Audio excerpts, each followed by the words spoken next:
Hello friends, e learning ज्ञान की इस वीडियो में आपका स्वागत है। दोस्तों, लोकसभा 2024 का इलेक्शन डेट अनाउंस हो गया है। अलग अलग फेज में इलेक्शन होगा। 19 अप्रैल से स्टार्ट होगा, 1 जून 2024 को खत्म होगा और इलेक्शन का रिजल्ट आ जाएगा 4 जून 2024 को। अब एक बहुत ही बड़ा सवाल आ जाता है और बेसिक सवाल है कि हमारे क्षेत्र में वोटिंग कब होगा, क्योंकि क्षेत्र का स्पेसिफिक डेट इलेक्शन कमीशन नहीं बताता है। फेजेस बताया जाता है और कौन से राज्य में कितने सीट पर इलेक्शन होगा ये बता दिया जाता है। अब हम कैसे पता करें कि हमारे क्षेत्र में वोटिंग कब होगा? बहुत ही आसान तरीका है। सबसे पहले तो आपको eci.gov.in ये इलेक्शन कमीशन का ऑफिशियल वेबसाइट है, इस पर जाना है। इस तरीके से पेज आ जाएगा, ध्यान दीजिएगा। इस तरीके से कभी कभी ब्लैंक पेज आता है तो कंफ्यूज नहीं होना है।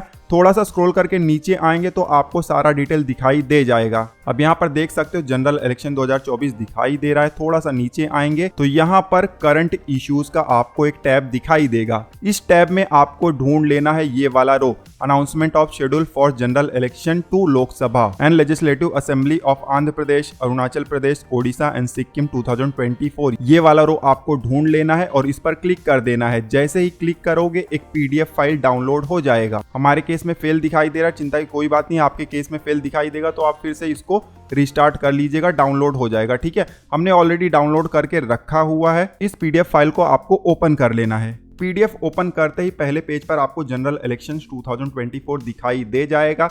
अब स्क्रॉल करके नीचे जाओगे तो बहुत सारे रूल रेगुलेशन दिए गए हैं। लगभग 59 पेज पर सारे रूल रेगुलेशन ही दिए गए हैं, पार्टी से रिलेटेड, इलेक्शन एम्प्लॉय से रिलेटेड, वोटर से रिलेटेड। तो उसको आप चाहो तो पढ़ सकते हो।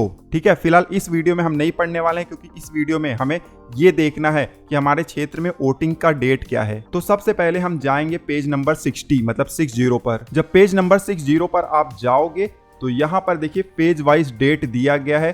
फेज 1 19 अप्रैल है, फेज 2 का यहाँ पर डेट दिया गया है, फेज 3 का, 4 का, 5 का, 6 का और 7 का डेट दिया गया है। उसके अलावा आपको यहाँ पर देखिए स्टेट दिया गया है और किस स्टेट में कौन से फेज में कितने सीट पर इलेक्शन होगा वो भी दिया गया है। जैसे कि आप देखो बिहार है, यहाँ पर 40 सीट पर इलेक्शन होने वाला है। तो पहले फेज में 4 सीट पर होगा, दूसरे फेज में 5, तीसरे फेज में 5, चौथे फेज में 5। इस तरीके से यहाँ पर इलेक्शंस होने वाले हैं। ठीक है, अब यहाँ पर हमें तो पता चल जाता है कि कौन से फेज में कितने सीट पर इलेक्शन होगा, लेकिन सीट का नाम दिया नहीं गया है। आपको कैसे पता चलेगा कि आपके क्षेत्र में कब वोटिंग होने वाला है? बहुत ही आसान तरीका है, जल्दी से मैं आपको बता देता हूँ। पेज नंबर 60 पर आप पहुंच गए हो।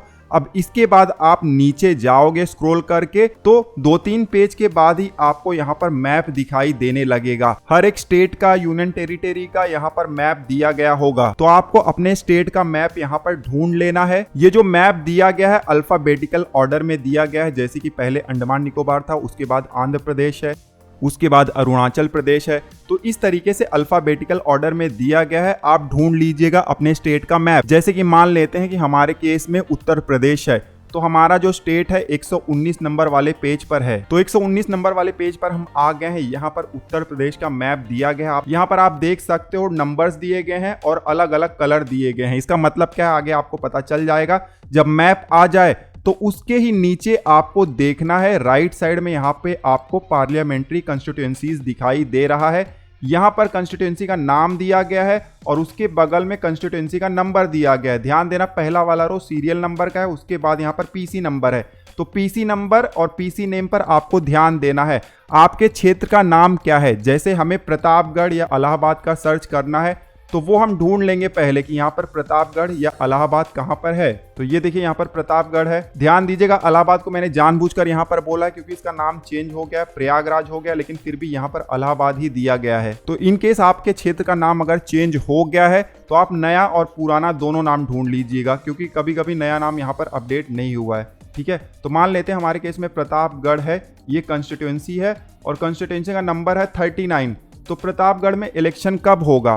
तो आपको फिर से ऊपर जाना है मैप में। नंबर आपको पता चल गया है 39। अब यहाँ पर मैप में आपको ढूंढ लेना है 39 नंबर, जो कि आप देख सकते हो यहाँ पर हमें दिखाई दे रहा है। अब 39 नंबर जो कंस्टिट्यूएंसी है इसका कलर क्या है वो आपको यहाँ पर पता लगा लेना है और उस कलर को आपको फाइंड आउट करना है। ये देखिए यहाँ पर बॉक्स दिया गया है, phase 1, phase 2, phase 3, phase 4, phase 5, phase 6। तो यहाँ पर आपको देख लेना है कि आपके क्षेत्र का जो कलर है कौन से फेज के सामने है। तो हमारा देखिए 6th फेज है, उसके सामने हमारे क्षेत्र का कलर है। मतलब हमारे क्षेत्र में 6ठवें फेज में वोटिंग होगा। अब जो 6th फेज है उसका डेट क्या है वो आपको पेज नंबर 60 पर मिल जाएगा।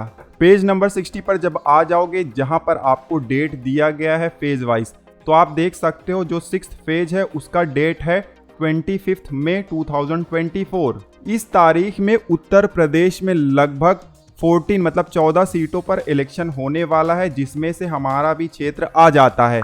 अब यहाँ पर एक और इम्पॉर्टेंट पॉइंट मैं आपको बताना चाहूँगा कि कभी कभी जो हमारा स्टेट का मैप होता है वहाँ पर हमारा कंस्टिट्यूएंसी का नंबर दिखाई नहीं देता है। एग्जाम्पल मैं आपको दिखा देता हूँ, जैसे कि महाराष्ट्र का एग्जाम्पल हम लेने वाले हैं। पेज नंबर 93 पर हमें जाना है। अब इस पेज पर जब हम आ जाते हैं तो यहाँ पर आप देख सकते हो आपको कंस्टिट्यूएंसी नंबर 24, 25, 26, 27 दिखाई नहीं दे रहा है। तो उसके लिए यहाँ पर मार्क किया गया है और ये मार्क का डिटेल यहाँ पर दिया गया है। यहाँ पर आप देख सकते हो अलग से इसको डिस्क्राइब किया गया है। अब ये क्यों किया गया है? क्योंकि कुछ रीजन बहुत ज़्यादा छोटे होते हैं तो नंबर यहाँ पर इंटर नहीं हुआ है, तो इसलिए इसको अलग से यहाँ पर दिया गया है और इसका कलर भी यहाँ पर अलग से दिया गया है। जैसे कि 25 नंबर थाने का आता है, 26 मुंबई का आता है, तो यहाँ पर इलेक्शन 5th फेज में होगा। आप देख सकते हो पिंक कलर 5th फेज में आ जाता है। और 5th फेज का अगर डेट देखना है तो फिर से आपको पेज नंबर 60 पर जाना है और यहाँ पर आप देख सकते हो 20 मई 2024 को इलेक्शन होगा मुंबई में और थाने में। ऑनलाइन वोटिंग कार्ड किस तरीके से डाउनलोड किया जा सकता है उसका वीडियो ऑलरेडी हमने बनाया हुआ, लिंक आपको नीचे डिस्क्रिप्शन में मिल जाएगा या तो वीडियो के अंत में आपको स्क्रीन पर दिखाई दे जाएगा। तो इस तरीके से बहुत ही आसानी से आप पता लगा सकते हो। आप नीचे कमेंट करके जरूर बताइएगा कि आपका क्षेत्र क्या है और वोटिंग किस डेट को होगा। इस वीडियो में बस इतना, मिलते हैं आपसे अगले वीडियो में। तब तक आप हंसते रहो, मुस्कुराते रहो। धन्यवाद।